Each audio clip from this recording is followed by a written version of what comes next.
In the beginning, God created the heavens and the earth. Heavens, plural, right? Because the word in Hebrew there is Shemayim, a plural word. And the earth was a formless and desolate emptiness, and darkness was over the surface of the deep. And the Spirit of God was hovering over the surface of the waters. Then God said, "Let there be light," and there was light. God saw that the light was good, and God separated the light from the darkness. God called the light day, and the darkness he called night. And there was evening, and there was morning, one day. Then God said, "Let there be a firmament in the midst of the waters, and let it separate the waters from the waters." God made the firmament and separated the waters that were below from the waters that were above the firmament, and it was so. God called the firmament heaven, and there was evening, and there was morning, a second day. He did what? He called the firmament what? So wait, he's describing this thing called the firmament that separates How do we define that? What's that? We don't use that word in everyday language, And in the Hebrew, it literally means something that's as if it's beaten out metal plate or a vault of heaven. Rakia is the Hebrew word. Right? That's the Hebrew word. It was understood as a solid dome. That's what it says in the definitions and the lexicons and concordances, doesn't it? Interesting.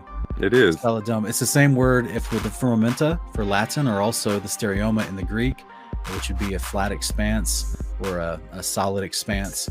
That's where you see some translations, or actually in modern translations, they use the word expanse instead of firmament, but they're just pulling that from the Greek, which means the same thing. It's a solid structure.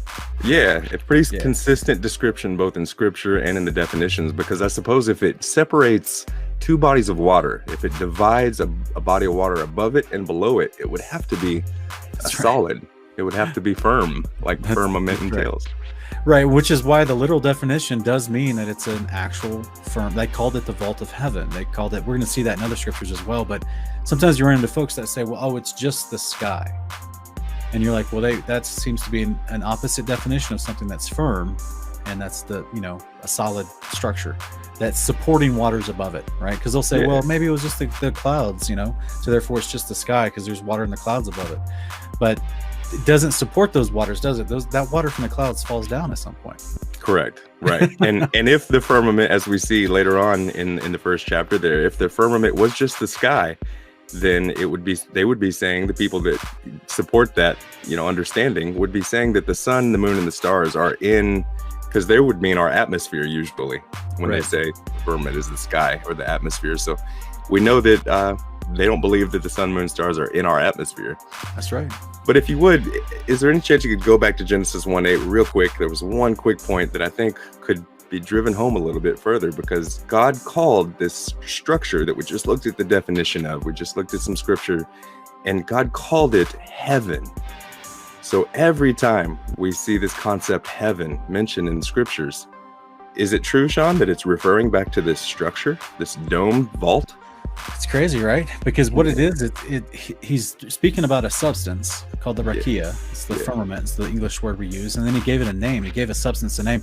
I in the past I've used the analogy that if he made a house of wood, and then you've completed all the levels of the house and the doors and the windows and everything, when you step back and you're done with that house that you made out of wood and stone and metal nails and screws, you don't step back and you say, oh, look at my beautiful wood, stone, metal, nails, and screws. Nope. Right? You step back and you say, look at my home. Mm-hmm. Right? And that's what he did. He got done making this multiple levels, as you can see in the picture on screen. He got done making multiple levels in days 1 and days 2. And after all these levels were completed, he stood back and he said, look, this is heaven. This overall house with multiple layers is called heaven, which is very interesting.